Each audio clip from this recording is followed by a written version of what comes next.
السلام علیکم۔ ایک نوجوان اور معذور لڑکی کا واقعہ۔ حضرت محدث ابن جوزی نے لکھا ہے، حضرت حبیب اجمی ایک بزرگ تھے۔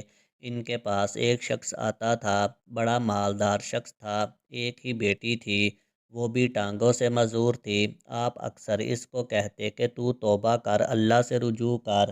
وہ اکثر آتا اور اسے کہتا کہ ٹھیک ہو جاؤں گا، ایک ہی تو بیٹی ہے، کہاں دولت لے کے جاؤں گا۔ حضرت حبیب اجمی جب بھی اس کو کہتے، وہ یہی کہتا کہ بہت جلد ٹھیک ہو جاؤں گا، توبہ کر لوں گا۔ ایک دن سویرے سویرے توبہ کرنے آ گیا۔ آپ نے کہا کیا ہوا؟ تو وہ شخص کہنے لگا، حضرت جی کل ایک 15 سال کا نوجوان مجھے توبہ کروا گیا۔ حضرت حبیب اجمی کہنے لگے وہ کیسے؟ تو کہنے لگا، حضرت جی کل میں منڈی گیا تھا، کچھ سامان خریدنا تھا، تو بازار سے میں نے 10 کلو مچھلی خرید لی، باقی بھی سامان تھا، خود لے جا نہیں سکتا تھا۔ سڑک پر مزدور بیٹھے تھے، ان میں 14-15 سال کا ایک نوجوان تھا، چہرے پر بڑی روشنی تھی۔ میں نے کہا بیٹا مزدوری کرو گے؟ کہنے لگا، حضور مزدوری بھی کرتا ہوں، پڑھائی بھی کرتا ہوں، اور اگر اللہ کو منظور ہو تو اس کی عبادت بھی کرتا ہوں۔ میں نے اس سے کہا کہ یہ سامان فلاں جگہ پہنچانا ہے، کیا لوگے؟ کہنے لگا 3 دینار لوں گا۔ سودا طے ہو گیا، اس نے سامان اٹھا لیا۔ کہیں راستے میں ظہر کا وقت ہو گیا، کہنے لگا چچا اگر اجازت ہو تو نماز پڑھ لوں۔ سامان پھٹے پر رکھ کر وہ نماز پڑھنے چلا گیا۔ اب باقی لوگ دیر سے آئے، وہ بچہ جلدی آ گیا۔ میں نے کہا بیٹا آپ جلدی آ گئے؟ کہنے لگا نفل چھوڑ دیے، کہیں آپ یہ نہ سمجھ لیں کہ میں کام چور ہوں، میں بعد میں پڑھ لوں گا۔ دوپہر کا وقت تھا، رمضان بھی نہیں تھا۔ میں اس نوجوان کو گھر لے گیا اور میں نے اپنی بیوی سے کہا بڑا نیک ہے، نمازی ہے، اور راستے میں یہ بھی ہوا ہے کہ میں نے اسے کہا کہ سامان تھوڑی دیر کے لیے مجھے دے دو، بڑی گرمی ہے، پسینہ آ رہا ہے، میں اٹھا لیتا ہوں۔ کہنے لگا نہیں چچا، حلال رزق کماتا ہوں، اگر سامان آپ اٹھائیں گے تو میں 3 دینار پورے نہیں لوں گا، پھر پیسے کم لوں گا، میں نے طے کیا ہے تو اٹھاؤں گا میں ہی۔ میں نے اپنی بیوی کو بتایا تو وہ بڑی متاثر ہوئی، کہنے لگی کھانا پک گیا ہے، اسے کہو روٹی کھا لے۔ میں باہر نکلا، اس کو 3 دینار دیے اور کہا کہ بیٹے میری ایک بات مانو گے؟ کہنے لگا بتائیے؟ میں نے کہا کھانا پک گیا ہے، روٹی کھا لیں۔ کہنے لگا میں معافی چاہتا ہوں، میں نے روزہ رکھا ہوا ہے۔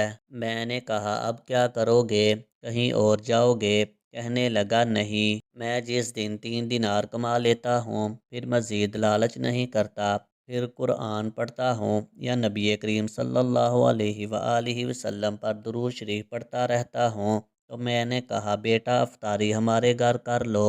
اس نے کہا ٹھیک ہے۔ میں اسے مسجد چھوڑ آیا، افطار کے ٹائم اسے لایا، کھانا کھلایا، عشاء کی نماز پڑھی۔ اس کا گھر دور تھا، میں نے بیٹھک کا دروازہ کھول دیا، وہ وہیں سو گیا۔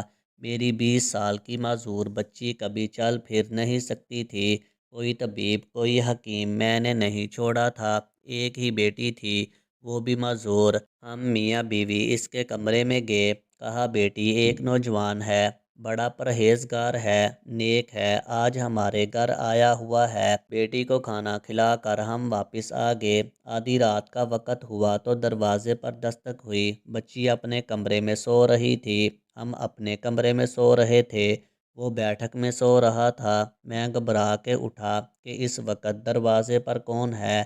بیٹی کی آواز آئی ابا دروازہ تو کھولنا۔ میں نے دروازہ کھولا، کہتے ہیں بیٹی کو 20 سال ہو گئے تھے، کبھی چل کر نہیں دیکھا تھا، لیکن اب کبھی ادھر جا رہی ہے، کبھی ادھر جا رہی ہے، کہتی ہے الحمدللہ میں ٹھیک ہو گئی ہوں، اللہ نے میری ٹانگیں ٹھیک کر دی ہیں۔ ہم دونوں رونے لگے، یا اللہ تو کتنا کریم ہے، بیٹی یہ سب کچھ کیسے ہوا ہے؟ کہنے لگی آپ نے کہا تھا نا کہ نیک نوجوان آیا ہے، میرے دل میں خیال آیا کہ اے اللہ اگر وہ واقع ہی نیک ہے، اس کے صدقے مجھے شفا ہی دے دے۔ ابھی میری دعا بھی پوری نہیں ہوئی تھی کہ اللہ نے فضل کر دیا، مجھے شفا دے دی۔ کہتے ہیں ہم دوڑ کے اس کے کمرے میں گئے، دروازے پر ہاتھ رکھا تو وہ پہلے ہی کھلا تھا۔ ایک خط چھوڑ گیا تھا، لکھا تھا اگر تم لوگوں کو مجھ سے محبت ہو گئی ہے تو میرے پیچھے نہ دوڑنا، اس رب کی بارگاہ میں جھکنا جس رب نے میرے اوپر بھی فضل کیا اور تمہارے اوپر بھی فضل کیا ہے۔ سبحان اللہ۔ جوانی کی عبادت اللہ کو بہت پسند ہے۔ اللہ عز و جل اس نوجوان سے محبت فرماتا ہے جو اپنی جوانی کو اللہ عز و جل کی فرما برداری میں گزار دے۔ ویڈیو اچھی لگی ہو تو ویڈیو کو لائک کریں، شیئر کریں اور مزید اچھی ویڈیو دیکھنے کے لیے میرے چینل کو سبسکرائب کریں۔